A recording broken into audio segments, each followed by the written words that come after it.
Remain seated and come to order. Department 106 is now in session. The Honorable Larry Powell Fiddler, Judge presiding. All right, defendants present at this council, the district attorneys are present, the jurors and alternates if not. I'd like to see counsel at the bench briefly.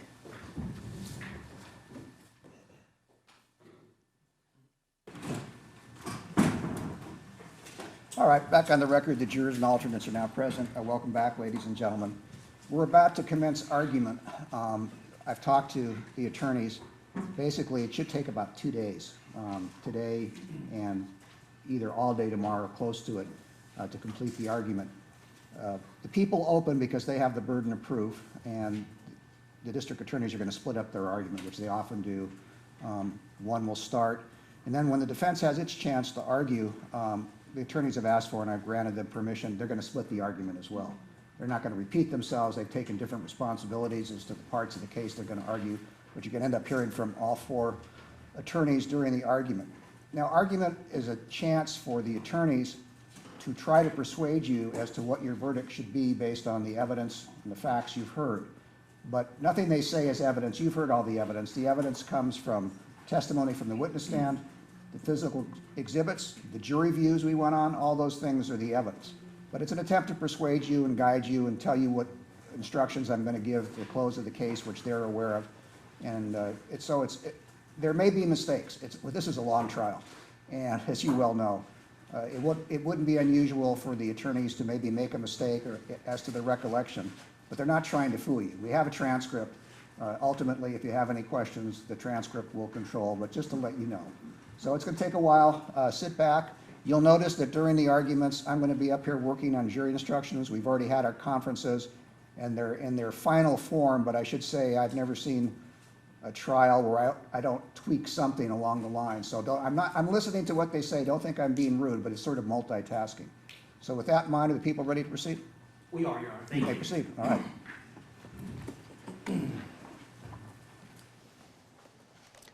Good morning. 11 years ago, a 26-year-old woman had the strength and courage to fight off a killer. Thanks to her toughness, not only was she able to survive, but she forced her left-handed attacker to cut his right wrist, leaving him bleeding on her bed and leaving a blood trail that took investigators not only back to his apartment, but took investigators to answers that they had been seeking for 15 years. That blood trail led to the killer of Tricia Picaccio, the killer of Ashley Ellerin, and the killer of Maria Bruno. Michelle Murphy, because of her strength and courage, allowed investigators to work backwards and piece this entire case together. Michelle Murphy was the very first witness who testified in this trial. She was also the last woman Michael Gargiulo was able to victimize. This case literally begins and ends with Michelle Murphy. Back in spring of 2008, Michael Gargiulo felt confident, arrogant, dare I say, invulnerable. As you now have heard throughout this trial, he learned and studied forensics. He watched shows about criminals to learn how not to get caught. He believed he was smarter than the police. He told people that he knew how to commit crimes and get away with it. And not only did he tell people that he could commit murder and not get caught, but he'd proven it to himself over a period of 15 years on 3 prior occasions. And yet he was able to go on and to continue to live as a free man, living his life, married, co-owner of a business, living in sunny Santa Monica, California. In spring of 2008, Michael Gargiulo's killing spree came to an end.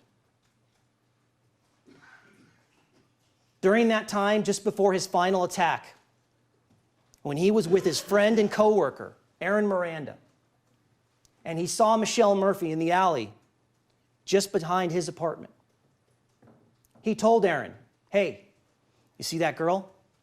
She's hot. I'm going to get with her." Just like Michael Gargiulo had gotten with Tricia, just like Michael Gargiulo had gotten with Ashley, just like Michael Gargiulo had gotten with Maria. But it was Michelle Murphy who said no, told Michael Gargiulo, "No, you're not going to get me. I'm not going to let it happen. This ends here." Michael Gargiulo underestimated Michelle Murphy. She was stronger and she was smarter. Let me begin this morning by taking just a moment as I get started to express a thank you to each and every one of you for taking time away from your busy lives. Everyone in this courtroom appreciates the sacrifice you've all made being away from your jobs, your family, your friends, your loved ones. Thank you. Think back to March, which seems like an eternity ago. But if you remember back in March, all of you filled out these novels, which were these questionnaires. You remember those questionnaires that were 50, 60, 70 pages long? And I think I was one of the first lawyers to stand in front of all of you and talk to you about potentially being a juror in this case. And I asked you about some of your feelings about some of the legal concepts that you're going to be dealing with and hearing about in this trial. One of those concepts was the concept of direct and circumstantial evidence. And I joked with you about we have this silly notion in the movies and TV about somehow circumstantial evidence doesn't mean as much or isn't as important as direct evidence, and we see that in TV, and it's silly. And when the judge reads you the law and you get the jury instructions, which is the law, you're going to see exactly what we were talking about. And what that is that the law tells you that direct and circumstantial evidence are both completely acceptable forms of evidence. Neither is entitled to any greater weight. Neither is more important than the other.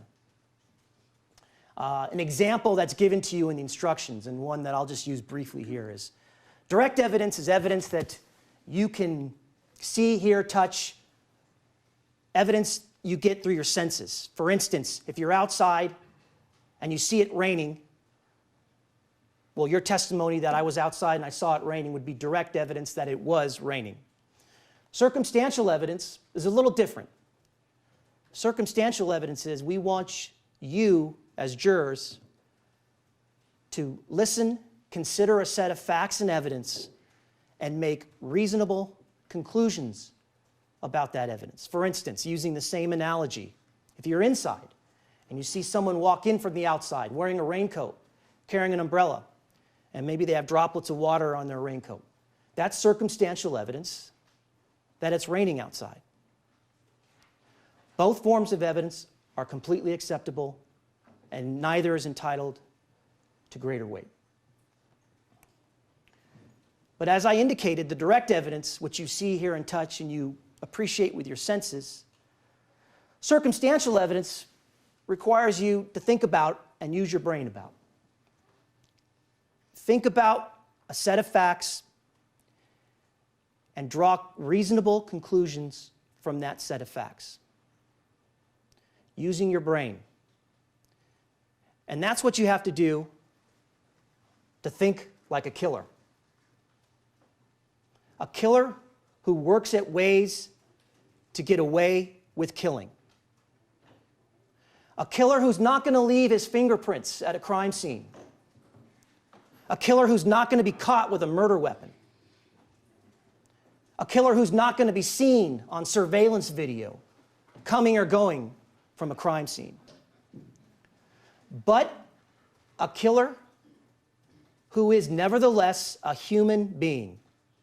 And as a human being, a killer is not perfect, and a killer makes mistakes. And a killer leaves his signature at a crime scene. His signature being the similarities to identify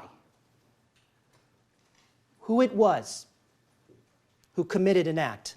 The similarities that identify that the same man who attempted to murder Michelle Murphy is the same man who murdered Tricia Picaccio. The same man who murdered Ashley Ellerin. The same man who murdered Maria Bruno. One man, a single man, one killer. Those similarities are what tie this case together. Those common characteristics of these crimes point to one man, one killer, Michael Gargiulo. Similarity number one that tells us the man who attacked these four women is the same man. The four victims in this case.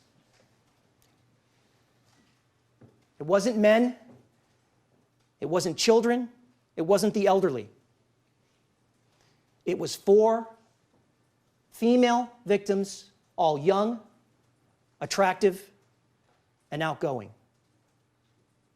Their characteristics are a common characteristic of the victims in this case.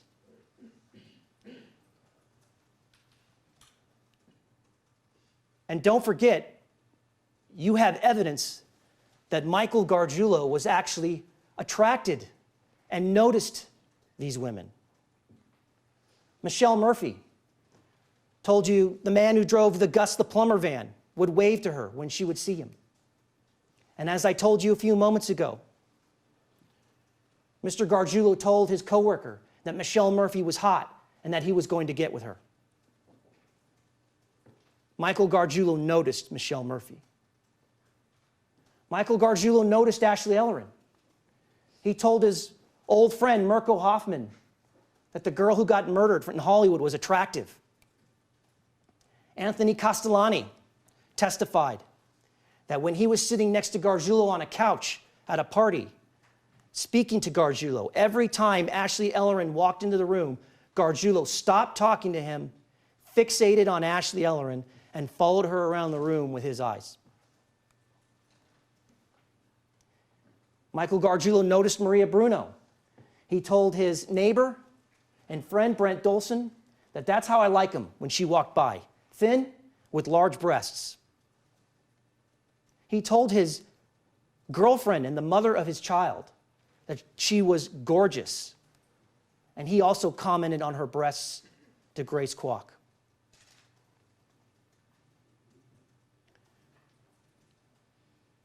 The victims, Michael Gargiulo noticed and was attracted to them. Similarity number two, showing you that the person who attacked these four women is the same person. All of these women murdered at their homes, either inside or just out in front of their homes. Think about the meaning of that. Think about someone's home, a place of safety. You let your guard down. You feel comfortable. You're vulnerable. Michael Gargiulo knew this. He knew it was one of the best places to attack, and he selected their homes as his hunting ground. Similarity number three, that the man who attacked these four women is the same person.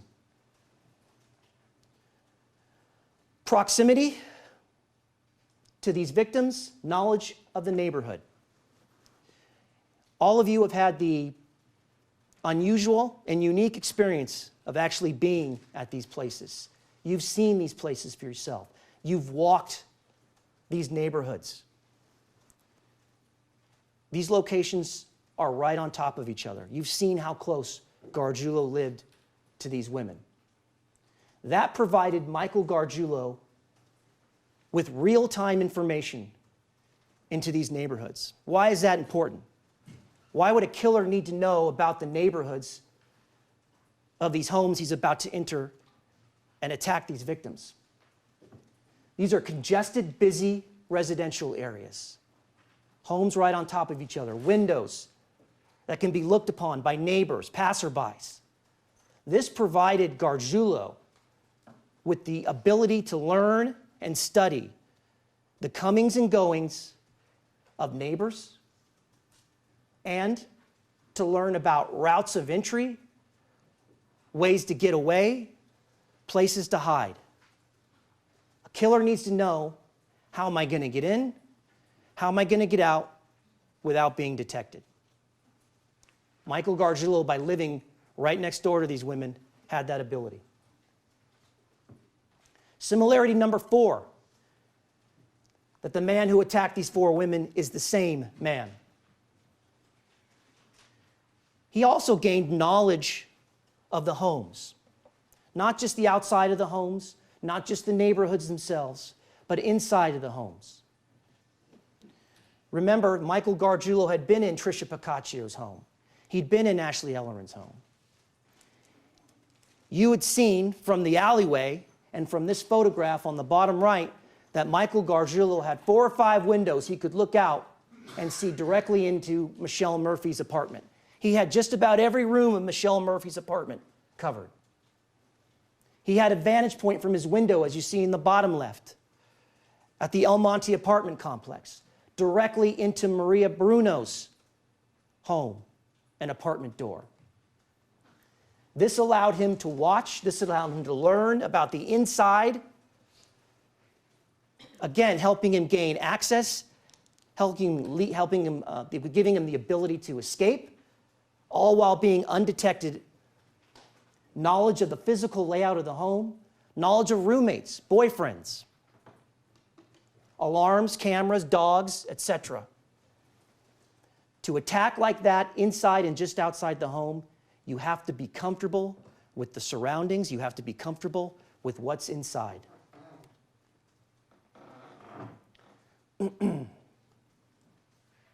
Similarity number 5, that the person who attacked these 4 women is the same person. The killer would have had to have targeted these victims and have knowledge of their backgrounds and details of their life. As I indicated, and as you've seen, Gargiulo was able to see not only inside Michelle Murphy's apartment, but he could see when Michelle Murphy parked her car in the parking spot directly underneath her apartment. He would know when she was home. He could watch the comings and goings of the roommate and the boyfriend. He could watch, he could study, he could learn and wait for his opportunity. Ashley Ellerin. Ashley Ellerin's ex-roommate, Jennifer DeSisto, told you that she'd seen Gargiulo staring at their house from the dog park. Justin Peterson caught Mr. Gargiulo in his car at 4 a.m. in the driver's seat, leaning back, watching the house. Chris Duran caught Mr. Gargiulo sitting in his car, watching the house for over an hour at 2 a.m. Anthony Castellani caught Gargiulo sitting in his car, watching the house for a few hours. Susan Youngblood, if you recall, Susan Youngblood said she used to see Mr. Gargiulo more than 20 times in the dog park, walking his dog. She'd have conversations with him before the murder. After the murder, never saw him again. Monica Grandy, who described Mr. Gargiulo as lurky, told you about her experience when she was inside with Ashley and Mr. Gargiulo actually used the keys to enter Ashley's house uninvited. Mr. Gargiulo was watching the house watching for patterns, watching for his opportunity. Maria Bruno. Remember, Maria was only living in that apartment complex for a few days. Grace Kwok said that when she asked Gargiulo about what he knew about the murder, Gargiulo had all this information, all these details about Maria. Knew she drove a Mercedes, worked in a video shop, had kids, was divorced. And then you had testimony from various tenants of that apartment complex who told you that they would see Gargiulo just outside his apartment door on that landing where the stairs go up and come near the apartment door that Mr. Gargiulo lived at. And they told you, Grace Urias, Brent Dolson, Robert Rasmussen told you Gargiulo would be hanging out there, and you've been up there, you've seen that line of sight.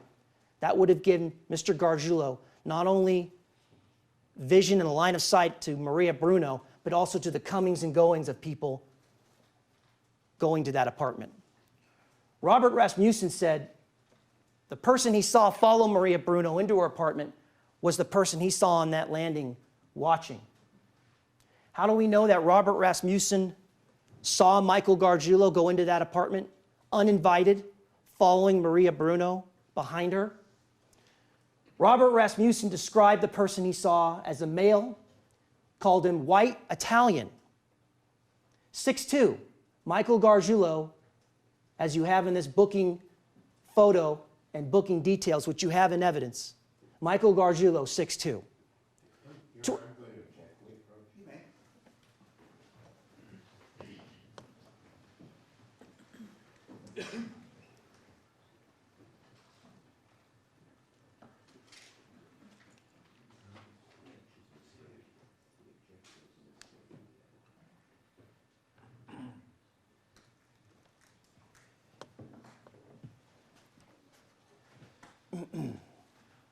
May I continue, Your Honor? Let me just interrupt my train of thought for a moment and just say one thing.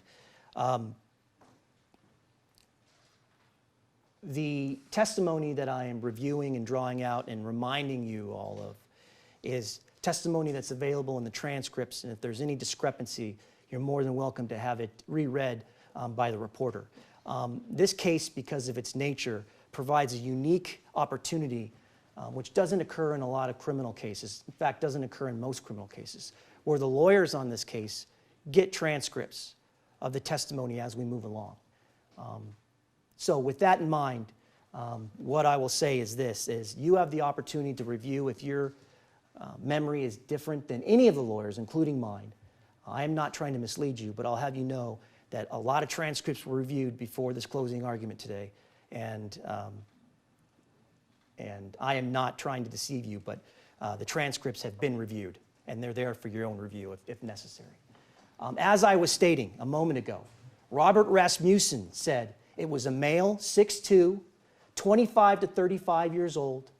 He called him Italian descent and in good shape. All of those are precise, exact descriptors of Michael Gargiulo, as you have in this piece of evidence, the booking document. But it doesn't end there with Mr. Rasmussen.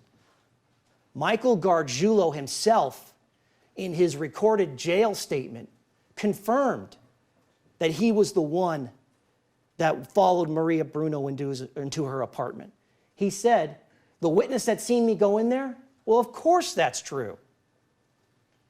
That's Michael Gargiulo's words, not mine. They have eyewitnesses that saw me look in the window or use the handle to see so-and-so. Well, what does that matter? Again, if you recall, Robert Rasmussen said the man he saw follow Maria Bruno into her apartment was the same man who was looking through a window and trying the door handle. Again, Michael Gargiulo confirming that was him. And then the composite. The composite that Robert Rasmussen had drawn just a few weeks, 8 to 10 weeks, I believe, after he had witnessed these events, right next to a photograph of Mr. Gargiulo. An uncanny likeness. And then lastly, don't forget, Michael Gargiulo did the exact same thing he did to Maria Bruno to Michelle Wells. You heard Michelle Wells, who was another tenant in that complex. And if you recall, Michelle was at her door when Gargiulo came to her door and asked to borrow something. I believe it was a pen. She told him to hold on, turned her back, went inside to her kitchen, looked for the object, and Gargiulo had followed her into her apartment and scared her to death and was standing within an inch or two of her body. So following a woman into their apartment uninvited, not only did Gargiulo do that with Maria Bruno, but he did it with Michelle Wells as well. Circumstantial evidence that the person Robert Rasmussen saw follow Maria Bruno into her apartment uninvited. And if you recall, her reaction was, when Gargiulo walked up to the threshold of her apartment, Gargiulo began backing up with his palms out, as if he was being told, "What are you doing here? You're not invited. Get out of here." That's Michael Gargiulo.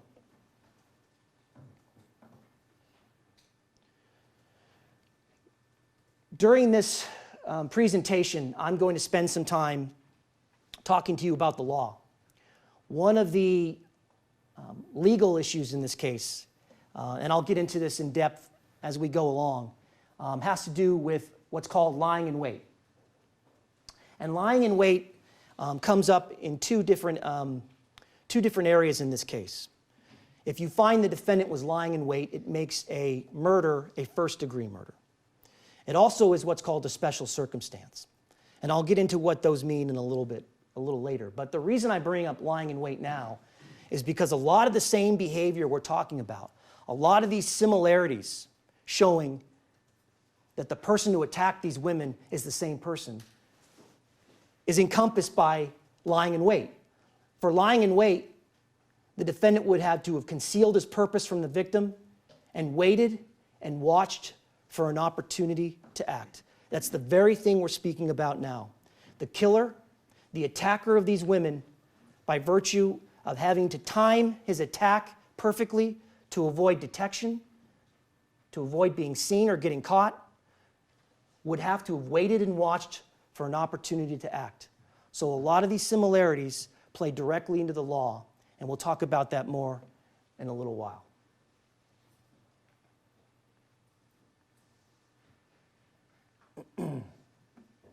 Similarity number 6 that shows that the man who attacked these 4 women is the same man. Each of these attacks, all of them, are bold and high risk. What do I mean by that?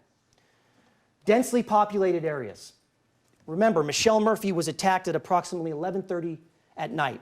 All of you stood just next to that railing where that window was. Behind you was an apartment complex just a few feet away with a balcony and windows.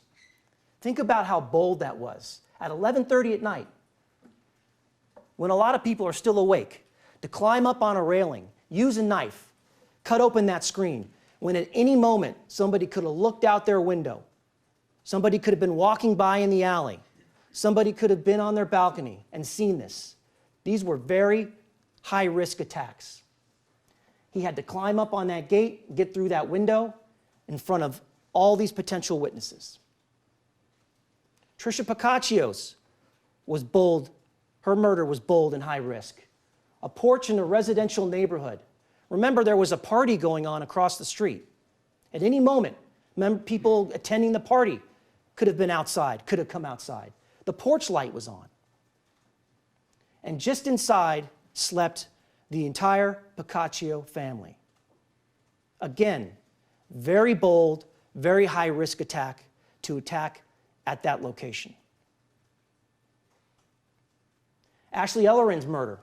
This was a party house. You heard a lot about all the comings and goings of people constantly, all time of the day.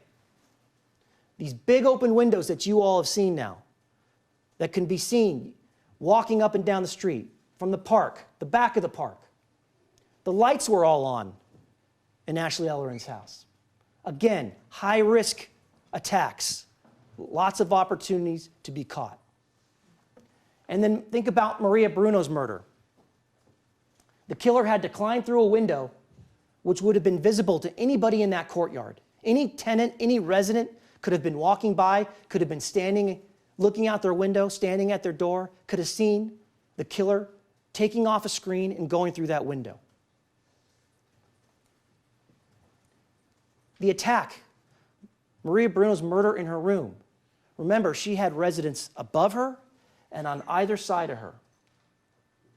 If she screamed, if she fought, if she made any noise, think about the walls in that apartment complex. How easy would it have been for a neighbor to have heard the attack? These were bold, high-risk attacks, all of them, all four of them. Bold, showing an ability to take risks, being confident and courageous. So ask yourselves, who would have the confidence and courage to take risks such as these? Somebody who's familiar with the victims? Somebody who's familiar with those locations? Somebody who's comfortable and confident handling the weapon of choice, a knife? Somebody who's comfortable and confident with the act itself of killing. Bold, high-risk killings, all of them. And you've heard from Maria Gargiulo, who told you that Michael Gargiulo told her, I could kill and get away with it. Bold, high risk. Similarity number 7, showing that the man who attacked these 4 women is the same man. These attacks, these murders, took a great deal of strength and athleticism. Tricia had her arm broken. And if you recall, Dr. Ortiz testified about the considerable amount of force it would have taken to break her arm in that manner. Ashley had a knife plunged into her head so hard and so deep, it penetrated her skull and touched her brain. Dr. Ortiz described that as significant force. Maria Bruno's wound to her neck was so deep, it reached the bones that held the head to the torso. All of these attacks done with a great amount of force and deep penetration to penetrate the skull, to break bones. We're talking about an incredible amount of strength. Athleticism, climbing under railings and ledges, climbing through windows, contorting one's body to fit into and through narrow spaces, hiding. Somebody would have to have been strong, somebody would have been athletic to commit and get away with these crimes. Moving quickly in and out and to places of safety. Michael Gargiulo has the strength and athleticism to commit these crimes. That photo on the right, if you recall, was taken off his computer. Think about how many people, let alone men you know, who can contort their body in that fashion. Remember, it took 4 LAPD officers to stop and tackle Gargiulo when he tried to run. 4. Multiple witnesses have told you about his strength, his boxing, his working out. Doug Piccaccio talked to you about how Gargiulo was the fastest and the strongest on the high school football team. Mark Petrus, his friend, Scott Olson, his friend growing up, and Grace Kwok, his ex-girlfriend, all talked about various aspects of his strength and athleticism. Michael Gargiulo was extraordinarily strong and athletic. And he talked about it in the jail recording, in the jail operation. He talked about power, using the center of his body for power, being able to do push-ups on his fingertips, his full body strength. About the El Monte police, talking to him about how fast and powerful he is. And then about his kill shot, his knockout punch. You got to go for the throat. That's fatal. Strength, athleticism. Similarity number 8 that shows us the man who attacked these 4 women is the same man. The attacker, the killer, was extraordinarily evidence conscious. took precautions to not leave evidence behind. The ability to plan and prepare and execute in stressful, fluid situations. You can plan, you can prepare all you want, but you can't control whether a roommate could walk in on you, a boyfriend could walk in on you, a neighbor could see you down the street. Must be prepared for any and all contingencies. And that also means to not lose your cool and be able to remember to not leave anything behind that could identify you as the perpetrator. Wearing booties, not leaving fingerprints. Evidence disposal. No murder weapon or bloody articles of clothing ever recovered. Michael Gargiulo talked about this. He talked about this in this jail cell. He talked about knowing that you've got to be smart enough to get rid of the evidence. He talked about knowing what police officers and detectives will always be looking for. Where are my shoes, the clothes? Where's the knife? Where's the witness? Majority of the cases, detectives find shoes still at the person's house. He knew all this, and he took precautions. But the most damning piece of evidence are these two sentences he says in the middle of that transcript. When he looks at those undercover detectives and he asks them, hey, do they check the dumps? What about the dumps out of town?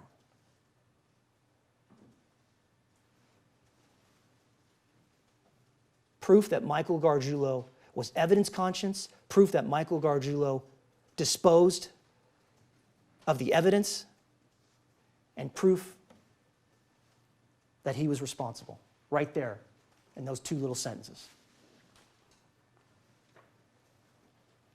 He told numerous people he studied forensics. You found out through the computer evidence and through things he said in that jail cell that he researched other serial killers. He told Mirko Hoffman he watched America's Most Wanted so he could learn lessons from criminals and not get caught. Told Mirko he could get away with committing crimes because he studied forensics. Maria Garola. Remember, he told Maria that he knew how to not leave fingerprints behind. And then, of course, telling Maria about being able to kill and get away with it. Similarity number 9, that the person who attacked these 4 women is the same person. These attacks were what I'll call stealthy, stealth in nature. The killer had the ability to avoid being seen when entering. We've already talked about all the chances he took. We talked about all the people in the densely populated area that could have spotted him. But he had the uncanny ability to get in and out of these places without being spotted. He had to be silent as to not alert not only the victims themselves, but the residents and neighbors and any potential passerby. Had to time his exit perfectly. After all, you have to imagine he's coming out of these locations most likely covered in blood with a bloody knife. He can't be seen. He's got to make sure that his opportunity to leave is perfect so he's not seen. We know, we've heard from various witnesses some of his patterns of behavior at night. Him staying up all night, him not coming home, sneaking out of his residence. Talked about Robert Rasmussen and what he saw and what Michelle Wells, what happened to Michelle, sneaking into people's residence without them being known. Sneaking up on people to scare them. He did it to Michelle Wells when she was at her computer. He was right at the window. Said, hey, did I scare you? Scared her to death. Trisha Picaccio, if you recall, drove up on Trisha to scare her. These are all things that Michael Gargiulo, you've heard through the various witnesses at various times during this trial. This is his behavior. Lurky, secretive, clandestine. And again, getting back to lying in wait. A surprise attack. The defendant made a surprise attack on the victim from a place of advantage. And the defendant intended to kill the victim by taking the victim by surprise. Again, these are more elements to the legal concept of lying in wait, which we'll talk about again in a few moments. But again, these similarities play directly into that. Similarity number 10, that the person who attacked these 4 women is the same person. Each of these attacks, all four, the 3 murders and the attempted murders, were all extraordinarily cold-blooded, torturous, remorseless, degrading. These went beyond someone killing someone. Multiple stab wounds. Location of the stab wounds. This wasn't somebody who was just going to kill someone and leave. This was somebody who was going to take pleasure in plunging a knife into their victim over and over and over again. These were torturous, cold-blooded attacks. The amount of stab wounds, the location of the stab wounds, the depth of the stab wounds. All victims left facing up. Why? What better way to take their humanity? What better way to leave them so their loved ones, family and friends can find them on their back, looking up at them, staring at them? These were monstrous, torturous attacks, all 4. He didn't get a chance to finish Michelle. She saw to that. These attacks were purposeful and goal-directed, not random and unexplainable. Similarity number 11, that the person who attacked these 4 women is the same person. Each of these victims were ambushed in blitz-style attacks, surprising, sudden, and overpowering. These women didn't get a chance to fight, to defend themselves. They were overpowered quickly, suddenly, and strongly. Scott Olson told you about when he grew up with Gargiulo, how Gargiulo liked to talk about coming in low for concealment and then going for the throat. That demonstration to Dana Duncan in that jail cell. Remember, Gargiulo, when he pulled Dana Duncan aside, outside the view of the camera, flushing the toilet so he can't be heard, he came up behind Dana Duncan and demonstrated how he would come up behind him and attack him from behind with a knife. Don't forget the Anarchist Cookbook. This was a book that Michael Gargiulo had, and Suzanne Canzaneri, who dated Michael Gargiulo, testified about this cookbook. She testified that Michael Gargiulo had this cookbook. And it was on a cross-examination question by the defense of Suzanne, that I believe the question was, did Michael Gargiulo tell anything to you about this book? And Suzanne Canzaneri's quote was, yeah, it shows you how to kill people. You have some specific pages of this book in evidence that you'll be able to review yourself. And in the evidence you have, it talks about the primary key to this type of knife attack is speed and silence, based on approaching the enemy from the rear. Silence or a sentry or guard by simply covering his nose and mouth with your free hand while thrusting the knife into fatal spots. Remember his demonstration in jail when he was demonstrating putting his hand up over a mouth and slicing the throat? Taught to him by the Anarchist Cookbook. Again, lying in wait. Again, we see surprise attacks, intending to kill the victim by taking them by surprise. That's lying in wait. That's part of what we're talking about now. Similarity number 12, to show you that the person who attacked these 4 women is the same person. The choice of weapon. These women weren't strangled. They weren't hit over the head with a vase or a lamp. They weren't shot. They were stabbed to death with a knife, all of them. Knife is the weapon of choice. Had to be someone who's comfortable with knives. Someone who has access to them and uses them frequently. And you've seen a couple drawings in this case by a couple people, Justin Peterson and Aaron Miranda, who told you they saw Michael Gargiulo with these knives. And Michael Gargiulo had these knives with the serrated blade. And these witnesses drew these to show what they were talking about. And don't forget, most importantly, Michelle Murphy herself said the knife that was used to attack her had a serrated blade. Somebody who knows knives, is comfortable with them, who can use them without worrying about cutting themselves until they're fought, until someone stood up to them. And again, the Anarchist Cookbook talks about knives, how to hold them, how to grip them on the handle. The type of grip allows you to maneuver the knife in most directions. Important, your stance, how to crouch, all directions on how to kill with a knife. Similarity number 13, that the person who attacked these 4 women is the same person. Absence of ligatures. None of these victims had to be tied up, bound, gagged. The killer would have had to have been confident he can control and dominate all of these victims. He didn't need help. He didn't need rope. He didn't need something to control them.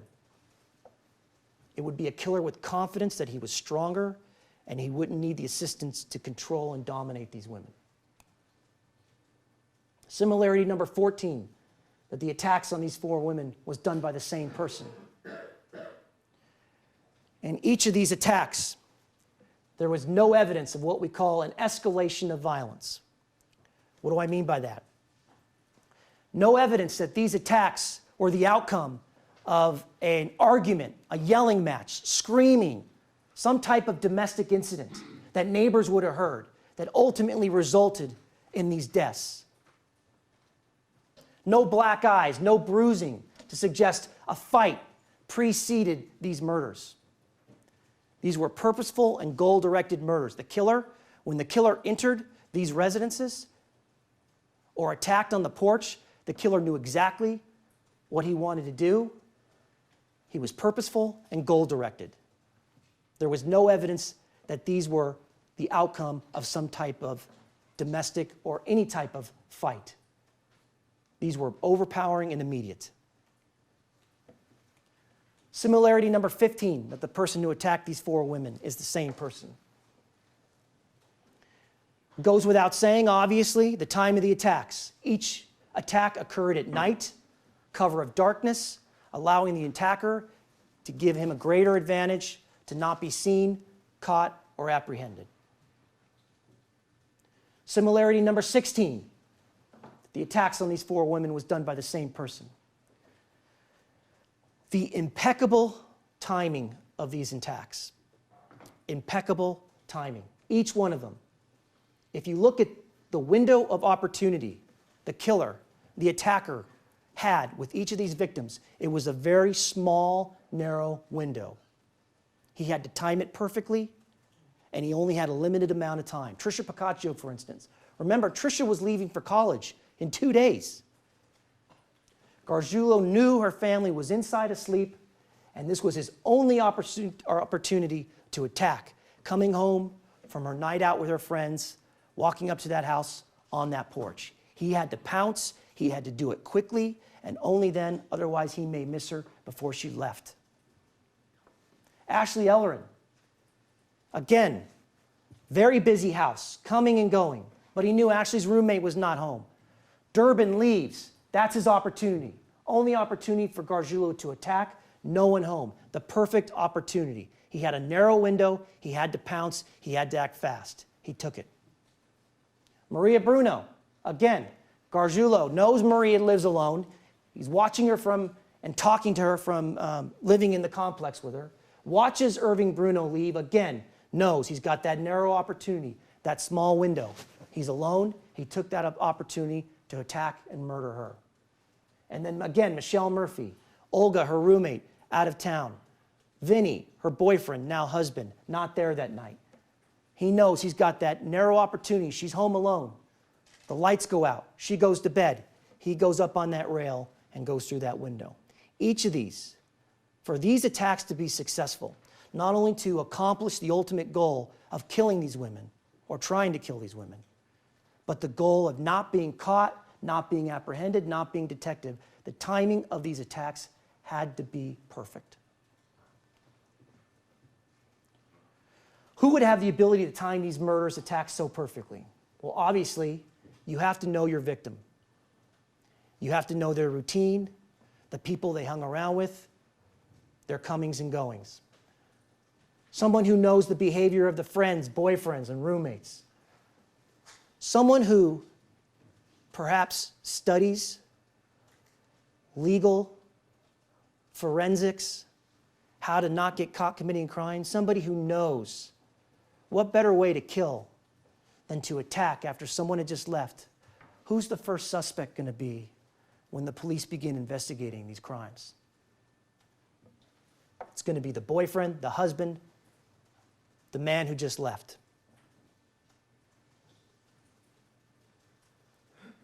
Knowing how to kill, knowing how to get away with it, something that had been studied and perfected by Michael Gargiulo for years.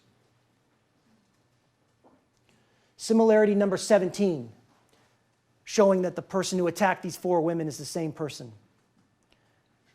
No sexual assault. You heard, you know now, none of these women were sexually assaulted. Similarity number 18. No evidence of crime scene cleanup, bodies not moved, hidden, dumped, concealed. Bodies were left exactly where they were left to die. Nothing was changed, concealed, taken away, driven away. No crime scene cleanup. Similarity number 19, showing that the person who attacked these 4 women is the same person. The injury patterns. You don't have to have a medical degree to look at these injury patterns and recognize the similarities of attacks on these 4 women. Where they're concentrated.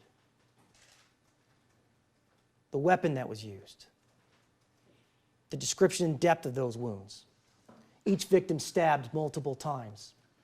Significant force resulting in deep penetration. The major internal damage resulting in great bodily injury and/or death. The Anarchist Cookbook, the perfect guide to committing some of these crimes, detailing how you go for the throat, a slash movement to either side of the throat, causing death in just a matter of seconds. What better way to silence your victim and make sure they can't scream, they can't fight back, and that you kill them quickly. The collar, the shoulder area, come up from the rear holding the knife as if it were an ice pick. Something that was demonstrated to Detective Duncan. Cover the victim's mouth to avoid noise and attack the collar, shoulder areas. All laid out in Michael Gargiulo's book, The Anarchist Cookbook. How to Kill with a Knife. Similarity number 20. The person who attacked these 4 women is the same person. And again, like the absence of sexual assault, there's no evidence that there was any theft, burglary, or robbery at any of these crime scenes.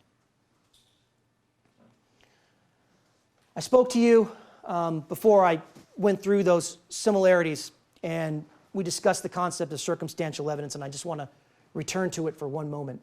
Because when we talked about going through those similarities, using your brains to analyze these various facts, pieces of evidence, come to reasonable conclusions. Don't take my word for it. The law that's being given to you shortly tells you that you're to accept reasonable conclusions and reject any unreasonable conclusions. So for instance, when the law points to 2 reasonable conclusions, obviously, that's something different. 2 reasonable conclusions, you have to accept the one that points to innocence. But you would have to believe that there are other killers out there with the same MO who just happen to have these same exact similarities to believe that Michael Gargiulo is not responsible for these attacks. And the law says when considering circumstantial evidence, you accept only the reasonable conclusion and reject any that are unreasonable. And when you are deliberating on this case, when the 12 of you are back in the deliberation room and you're reviewing all the evidence and you're discussing the law and sharing your thoughts and ideas, keep in mind what the law tells you, what's given to you in the instruction, is you're to compare and consider all the evidence together. You don't look at one piece of evidence by itself, isolate it, and just analyze that alone. You look at the entire case together. You look at those similarities and you analyze them as to all 4 attacks and decide whether the person who attacked those 4 women is one and the same person. All right, we're going to take a recess at this time. Ladies and gentlemen, keep in mind the admonition will take about 15 minutes. Thank you.